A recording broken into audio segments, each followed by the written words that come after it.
Je m'appelle Tom Jacques, je suis un ancien sportif de haut niveau. J'ai étudié en classe préparatoire, je suis diplômé de l'ESCP et de la Sorbonne. J'ai diverses expériences professionnelles. J'ai fait du conseil en stratégie, j'ai fait de la presse, j'ai fait un petit peu d'investissement. Et maintenant, je suis professeur de philosophie au lycée, en classe préparatoire à MyPrépa et en école de commerce à Albert School. Tout d'abord pour l'exigence intellectuelle à la fois de l'enseignement et aussi des élèves. C'est-à-dire qu'il y a un véritable enjeu, les élèves sont motivés, sont concernés et par conséquent c'est très stimulant d'enseigner à un tel public. Après, il se trouve que j'ai choisi la classe préparatoire aux grandes écoles de commerce et que le fait de pouvoir changer de thème chaque année en deuxième année est extrêmement motivant et extrêmement formateur pour un professeur parce qu'il faut recréer un cours chaque année. Et c'est ça qui m'a intéressé particulièrement.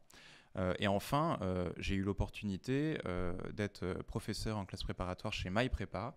Et il se trouve que c'était une opportunité rêvée parce que je suis en total accord avec les valeurs portées, affirmées par cet établissement, à savoir excellence et bienveillance. Voilà. Ça me correspond assez bien et ça correspond en fait à l'idée que je me fais de ce que doit être l'enseignement.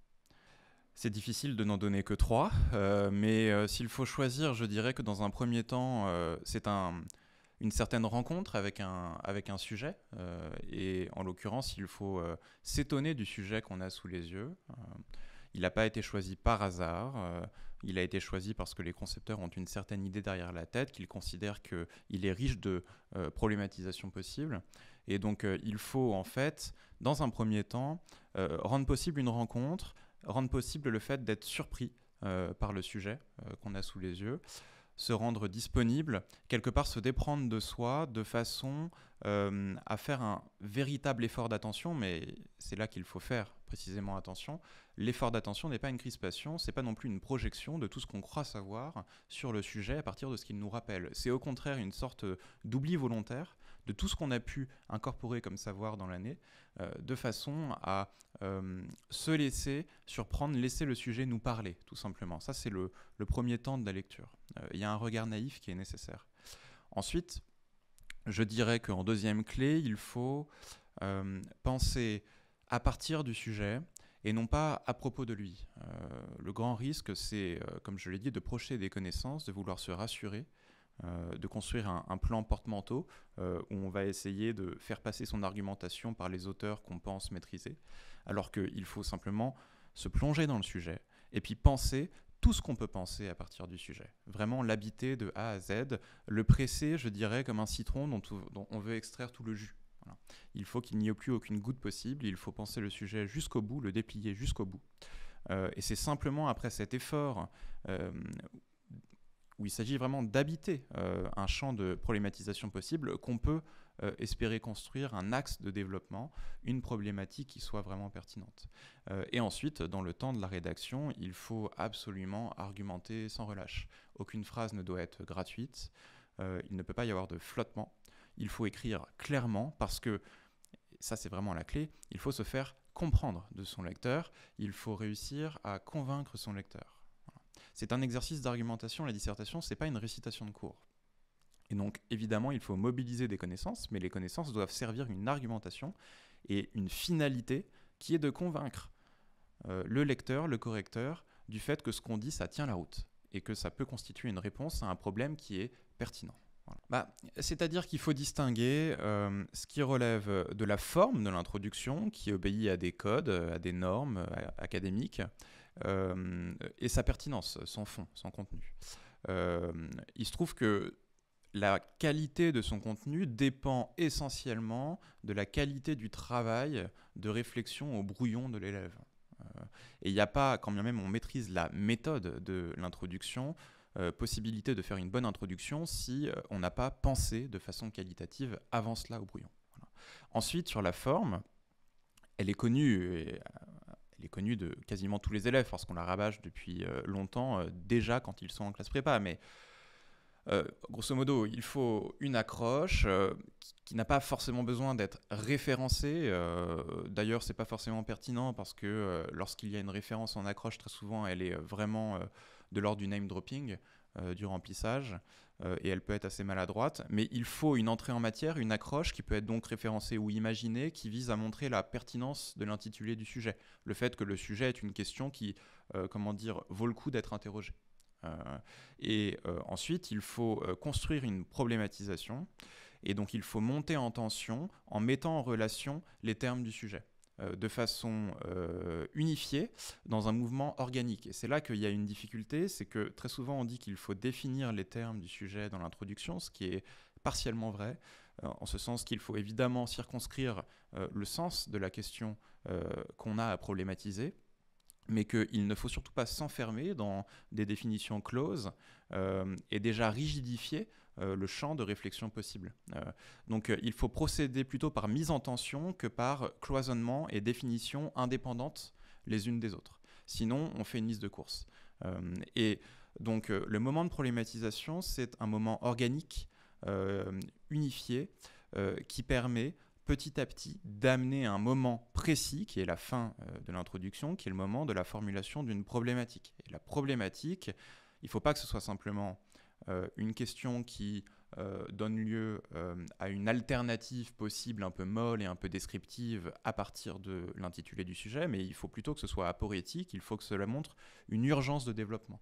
En fait, la problématique, elle vient... convaincre le correcteur que tout ce qui va suivre vaut le coup d'être lu attentivement. Donc il faut transformer la question de l'intitulé ou la question sous-jacente à l'intitulé, qui n'est pas forcément interrogative, en problème. Et il faut formuler cela sous la forme d'une aporie qui exige une argumentation serrée. De l'enthousiasme, parce que c'est un thème qui est très riche et très transversal, qui promet beaucoup de problématisation possible, d'exploration philosophique possible, et en même temps une vigilance, parce que c'est un thème qui est très exigeant, précisément parce qu'il est transversal. Et qu'il va par conséquent obliger les élèves à naviguer entre des études concrètes, des études de cas concrètes, de jugements particuliers, d'objets particuliers, de rapports aux normes particuliers, et en même temps de penser une problématisation, un geste de problématisation, interne au verbe lui-même. Le thème est un verbe et c'est en cela qu'il est intéressant. Il faut donc penser le processus désigné par l'acte que le verbe jugé traduit, et le penser de l'intérieur comme un problème. C'est pas possible sur un temps court de dire quels sont les grands enjeux du thème, parce que il faut une année pour pouvoir les couvrir. Néanmoins, il me semble qu'il y a un piège, c'est-à-dire que quand on a un verbe comme cela en thème, on peut procéder de façon analytique ou synthétique. On peut se demander quels sont les cas d'application. On peut procéder par analyse des types de jugements. Mais on doit, et c'est là que ça devient difficile, procéder de façon synthétique à partir de l'acte lui-même. Il faut problématiser, juger de l'intérieur.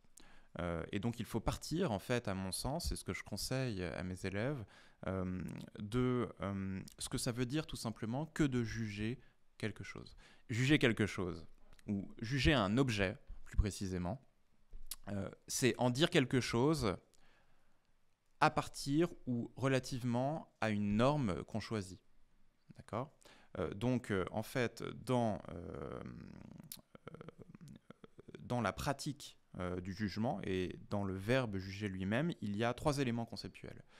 Il y a le sujet du jugement, il y a l'objet qui est jugé, et puis il y a la norme. Alors on peut parler de normes, on peut parler de critères, on peut parler de règles, on va rester pour l'instant à l'idée de la norme. La figure du sujet, c'est la figure du juge, et la figure du juge, c'est tout un champ de problématisation possible. Par exemple, la question de la légitimité du juge. D'accord ? Et on ne parle pas simplement du juge au tribunal. On parle du juge d'une œuvre d'art, on parle du juge d'une intention, bref, on peut faire varier les objets. Après, il y a la question de l'objet jugé, et donc de la relation du juge à l'objet jugé, qui est souvent de l'ordre de l'interprétation partielle, voire parfois de la constitution en tant que telle. C'est-à-dire que l'objet, il n'est pas forcément donné. Et du coup, il peut être trahi dans l'interprétation qui rend possible son jugement. Et ça, c'est tout un champ aussi de problématiques possibles, à mon sens. Et puis, il y a la question de la norme. Et la question de la norme est vraiment essentielle, non seulement de par son origine, d'où viennent les normes qu'on utilise quand on juge, peu importe ce qu'on juge, mais aussi par rapport à la nature en fait de la norme. C'est-à-dire que la norme, elle peut être tout à fait explicite, elle peut être implicite, elle peut être sociale, elle peut être individuelle, elle peut être pensée rationnellement, elle peut être irrationnelle. Se pose du coup derrière le problème de la norme la question de l'apprentissage du jugement, mais aussi de sa légitimité. Et à partir de là, on peut du coup dégager, à mon sens, 3 axes de réflexion. La figure du juge, la relation à l'objet jugé et le rapport à la norme. Et l'enjeu, c'est à partir de ces tensions internes au verbe lui-même, de basculer sur des exemples concrets et d'essayer de produire des articulations fécondes. Et pour ne donner que quelques exemples, si on s'intéresse par exemple à la diversité des jugements, c'est-à-dire des résultats de l'acte désigné par le verbe juger, si on s'intéresse à la diversité des jugements en fonction des objets jugés, on va faire des typologies du type jugement artistique, jugement juridique, jugement moral, jugement politique, etc. Et à chaque fois, ce sont des problématiques spécifiques, des articulations spécifiques des composantes du verbe. Et si, de façon différente, on travaille plutôt à partir d'une typologie des normes ou du rapport à la norme, on va par exemple, premièrement, pouvoir distinguer des jugements qui tendent à appliquer des normes et donc à les confirmer à partir du principe qu'elles sont valides, des jugements qui, dans un espèce de flou, vont plutôt produire la norme qu'ils utilisent, voire légitimer des normes données. Et en cela être performatif. Et donc on peut tout à fait comme ça, en alternant entre une pensée analytique et descriptive, c'est-à-dire entre des typologies de jugement et une problématisation interne au verbe, à juger lui-même, produire à mon sens vraiment beaucoup de réflexions problématisées. Alors, je me suis déjà un petit peu prononcé sur la différence avec jugement. Pour le dire simplement, le jugement, c'est un résultat. D'accord ? C'est le résultat d'un processus, et le processus, c'est le processus désigné par le verbe juger. Donc, réduire le thème juger au jugement, c'est réduire un processus qui est problématisé, ou du moins qui mérite d'être problématisé, à son résultat, et donc risquer d'avoir une approche extrêmement descriptive du thème, quand bien même on se garde la possibilité de penser une diversité de jugements, étant donné que quand on dit jugement, on ne dit pas simplement jugement artistique, jugement juridique, jugement moral. Donc il y a un risque de réduction du thème. Voilà. Le juger, c'est plus riche que le jugement, parce que c'est un verbe et parce que ça oblige une pensée problématisée et processuelle.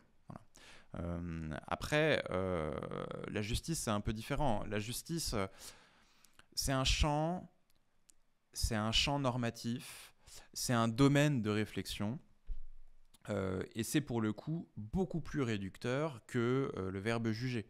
Parce qu'on peut juger sans s'engager dans une discussion sur la justice. On peut tout à fait faire face à une œuvre d'art, la juger, produire un jugement esthétique, sans à aucun moment ouvrir une discussion sur des critères de justice, par exemple. Et donc, la justice, voilà, c'est simplement un régime, un champ normatif, donc c'est vraiment beaucoup plus restreint. Le jugement, c'est un objet ou un résultat, et ce résultat, c'est le résultat d'un processus, d'un acte très transversal que désigne le thème jugé. Et en cela, le thème jugé est beaucoup plus riche qu'un hypothétique thème jugement ou que le thème de la justice, à mon sens. C'est-à-dire que là, il faut distinguer les variations de forme, des variations de contenu. Traditionnellement, la forme des sujets au concours, cela peut être une association de notions avec le mot du thème et puis un autre mot qu'il va falloir bien utiliser et qui va mobiliser des références de culture générale, du moins des connaissances de culture générale, tant philosophique que littéraire. une certaine finesse conceptuelle. Mais ça peut être aussi une question qui, pareil, mobilise une notion étrangère au thème. Et puis ça peut être aussi, parfois, même si, à mon sens, c'est quand même plus rare, un sujet forme citation. Mais ça, c'est pas propre au thème.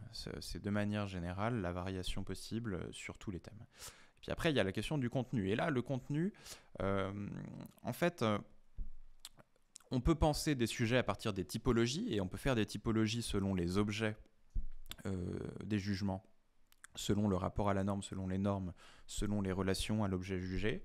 On peut aussi éventuellement faire des sujets peut-être plus abstraits à partir des tensions internes au processus que désigne l'acte jugé lui-même. Il me semble que des exemples possibles seraient, par exemple, je dirais vivre sans juger, vaincre ses préjugés, peut-être le jugement politique, le jugement artistique ou juger une œuvre d'art. Cela peut être aussi de façon plus circonscrite que juger une œuvre d'art, et en même temps plus large, parce que la beauté ne relève pas que du champ artistique, mais ça peut être juger de la beauté. On peut aussi avoir aussi un sujet qui mobilise une réflexion sur la liberté, donc juger librement. Et puis on peut aussi penser à des sujets, mais c'est vraiment tout à fait arbitraire, c'est-à-dire que c'est pas du tout exhaustif ce que je suis en train de dire ici, mais on pourrait aussi penser à un sujet sur la légitimité, par exemple la légitimité du juge, voilà. Ou sur la qualité d'un juge, et donc par exemple, qu'est-ce qu'un bon juge, voilà. Tout ça, ce sont des sujets qui me semblent possibles. Je n'aime pas trop la question, pour être tout à fait honnête, mais j'ai quand même y répondre. Pourquoi j'aime pas trop ? Parce que c'est un danger, en fait, que de procéder par liste d'auteurs quand on travaille sur un thème de culture générale ou de philosophie. Il n'y a pas de miracle. C'est pas parce qu'on connaît beaucoup d'auteurs qu'on sait faire une dissertation. Il ne faut pas se tromper de façon de travailler. La connaissance des auteurs, une connaissance de l'histoire de la philosophie appliquée au thème, ou de l'histoire de la littérature appliquée au thème, peut être d'une grande aide pour pouvoir produire des argumentations, mais ce qu'on évalue, c'est pas du tout l'érudition, ce qu'on évalue, c'est la capacité à produire un raisonnement. Et donc c'est un savoir-faire et pas simplement un savoir doctrinal. Voilà. Ce savoir-faire, il exige de la part des élèves un entraînement assidu et actif.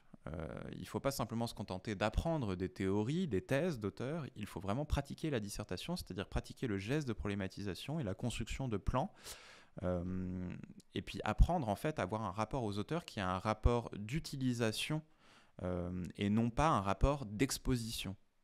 Les auteurs servent la pensée du candidat, et donc en fait le candidat ne doit pas penser selon ce que disent les auteurs, mais en utilisant ce qu'ils disent. C'est pas du tout pareil. Cela dit, on peut non pas identifier des auteurs incontournables, parce qu'en vérité, sur un thème aussi transversal que jugé, tous les auteurs classiques ont quelque chose d'intelligent à dire. Donc c'est pas tellement la question d'identifier les auteurs incontournables, il y en a une quantité que je pourrais pas du tout énoncer ici. L'enjeu, c'est plutôt de savoir par quel biais aller les chercher. Et il me semble que c'est en procédant par analyse conceptuelle et par champ de problématisation qu'on peut se donner de bonnes raisons d'aller étudier un auteur. Et que c'est qu'en procédant ainsi qu'on va apprendre ce qu'il raconte, ses arguments, ses thèses, de façon utile pour le concours, c'est-à-dire de façon à se constituer un socle de connaissances qu'on est capable d'utiliser et surtout qu'on sait utiliser. Voilà. Ça sert à rien de connaître toute la théorie du jugement esthétique de Kant dans la troisième critique si on n'a pas véritablement réfléchi à l'usage qu'on pourrait en faire et à l'ensemble des problématiques pour lesquelles il pourrait nous être utile. Voilà. Je peux néanmoins donner quelques exemples, mais encore une fois, comme sur les types de sujets possibles, ce sera en partie arbitraire et absolument pas exhaustif. Alors, un classique comme Aristote peut être très utile sur le jugement pratique, notamment par rapport à, parce qu'il a un concept, le concept de prudence, et parce qu'il y a une réflexion chez lui sur la délibération qui peut être, à mon sens, très féconde cette année. Après, un classique comme Kant est vraiment hyper important parce que Kant est utile sur le jugement de connaissance, est utile sur le jugement moral et puis est aussi utile sur le jugement esthétique. Donc c'est un auteur qui est vraiment central. Nietzsche peut être très intéressant en ce sens qu'il a une approche généalogique des évaluations plus ou moins conscientes qui sont sous-jacentes au jugement qu'on profère. Ces évaluations relèvent en fait très généralement de champs pulsionnels, de hiérarchies pulsionnelles internes aux individus. Donc ça peut être assez intéressant pour avoir une approche critique du jugement. Ensuite, je dirais par exemple, moi j'utiliserais sur le jugement politique Hannah Arendt et Raymond Aron, pour des raisons différentes. Hannah Arendt retravaille toute la théorie du jugement esthétique de Kant dans l'optique de la formulation d'une théorie du jugement politique. Et puis Raymond Aron a vraiment, avec sa position de spectateur engagé et son éthique du jugement politique et sa pratique du journalisme, quelque chose de très intéressant à amener, à mon sens, aux élèves cette année. Et puis en littérature, j'utiliserai beaucoup Albert Camus, parce qu'Albert Camus peut nous aider à penser, et là pour le coup toute son œuvre quasiment est utile, le jugement artistique, le jugement moral, le jugement politique, le jugement juridique, notamment dans l'étranger. Et donc voilà quelques exemples. Mais encore une fois, il n'y a pas, c'est pas la bonne façon de réfléchir, à mon sens. C'est pas comme ça qu'il faut procéder. Il faut pas faire des listes d'auteurs. Il faut penser le problème de l'intérieur, le vivre, et parce qu'on le vit, être amené à devoir s'intéresser à la pensée de certains auteurs qui sont utiles pour pouvoir creuser des problèmes sur lesquels on travaille. C'est comme ça qu'il faut travailler. Premièrement, il faut s'entraîner toute l'année. Et donc, il ne faut surtout pas croire qu'en culture générale, en philosophie, on peut se contenter d'apprendre un cours. Il n'y aura pas de miracle. Il ne sert à rien d'apprendre des auteurs si on ne s'entraîne pas à faire des dissertations, parce que la dissertation est un exercice particulier. On peut être un bon historien de la philosophie et avoir du mal à faire des dissertations argumentées. C'est pas le même. C'est pas la même compétence en fait. C'est-à-dire que la dissertation relève d'un savoir-faire et non simplement d'un savoir théorique. Et le savoir-faire de la dissertation, c'est un savoir argumentatif. Il faut apprendre à utiliser les auteurs pour pouvoir construire une pensée personnelle et structurée. Déjà, il faut, pour ne pas être perturbé par l'exercice le jour J et du coup céder à la tentation de réciter un cours qu'on a appris et faire un hors-sujet, s'entraîner toute l'année à ne pas faire des hors-sujets et donc faire des exercices. Ensuite, il faut dans la rédaction elle-même utiliser le plus possible les termes du sujet pour se protéger. Non pas parce que par magie ça va nous faire penser, mais parce que se forcer à utiliser les termes du sujet, quand bien même on fait parfois des petites digressions argumentatives, ça nous oblige à extraire des références qu'on utilise et des exemples qu'on utilise, vraiment ce qui fait avancer la réflexion qu'on essaye de conduire vers une réponse à la problématique qu'on s'est donnée. Et donc il y a quand même comme cela une vigilance dans l'écriture qui me semble importante, utiliser les mots du sujet et enfin vraiment bien comprendre les consignes de l'exercice. La dissertation est un exercice d'argumentation et non une interrogation de cours. Il ne faut jamais céder à la tentation de se rassurer en montrant qu'on a appris quelque chose. Voilà. Ça fait toujours des mauvaises copies. Voilà. Et en plus de ça, c'est très ennuyant à corriger une copie qui expose des connaissances.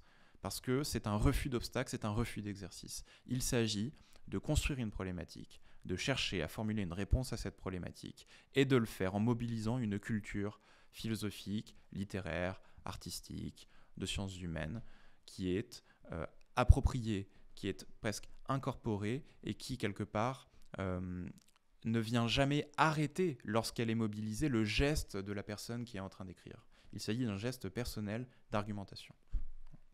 La répartition du temps peut varier suivant les élèves parce que ça dépend quand même de facteurs personnels, la vitesse d'écriture, la qualité de l'écriture, le besoin de se relire plus ou moins longtemps quand on a fini de rédiger et l'aptitude à engager une problématisation rapidement au brouillon sans passer à côté de l'essentiel. Mais disons qu'en moyenne, je pense que se donner 1 heure au brouillon est raisonnable. Se donner 2 heures et demie pour rédiger est pertinent. Se donner au moins une demi-heure de relecture est indispensable. Absolument indispensable, parce que le premier outil pour faire une dissertation, c'est avant même les auteurs, la philosophie, la littérature et je ne sais quoi, la langue française. À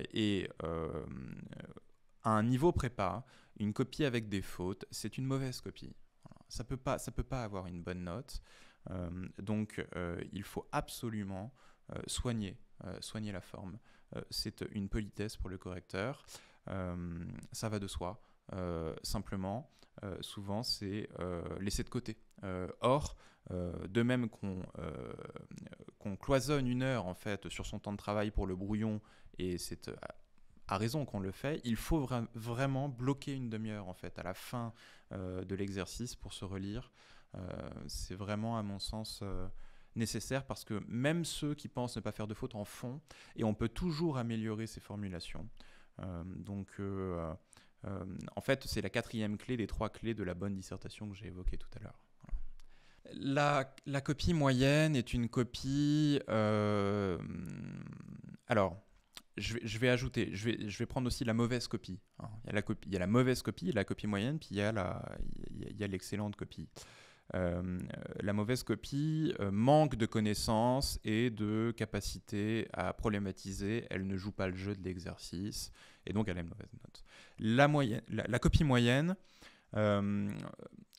montre une aptitude à problématiser, un effort pour suivre les consignes de l'exercice, mais ne parvient pas à problématiser de façon assez profonde, et par conséquent à un développement qui parfois est un peu lâche, et ne parvient pas toujours à utiliser les références pour servir une réflexion personnelle, et donc peut céder par moments à l'exposition de connaissances. Simplement, elle a travaillé, et donc ça reste une copie moyenne et pas médiocre, parce qu'il y a des connaissances et il y a du travail. Et puis la copie excellente, c'est celle qui tient un geste argumentatif du début à la fin, qui est personnel et qui mobilise des références, des exemples, vraiment pour approfondir sa pensée. Voilà. Évidemment qu'il faut mobiliser des connaissances, et évidemment qu'il faut montrer qu'on a une culture générale, mais il faut bien comprendre que penser par soi-même, c'est pas du tout contradictoire avec le fait de penser avec des références, parce que penser par soi-même, c'est pas penser tout seul. Et penser par soi-même, si on veut éviter de dire des banalités, c'est en fait entreprendre un dialogue intellectuel permanent avec tous ceux qui se sont posé la question qu'on est en train de se poser. Et c'est en ce sens qu'il faut avoir un rapport aux auteurs. C'est pas du tout pour exposer quoi que ce soit, pour montrer qu'on a une grande érudition, ou pour se rassurer, parce que souvent c'est ce que font en fait les élèves. C'est stressant, on est au concours, on veut se rassurer, on veut montrer qu'on a travaillé, et du coup on passe à côté de l'exercice. Voilà. Un rapport serein à la compétition, premièrement.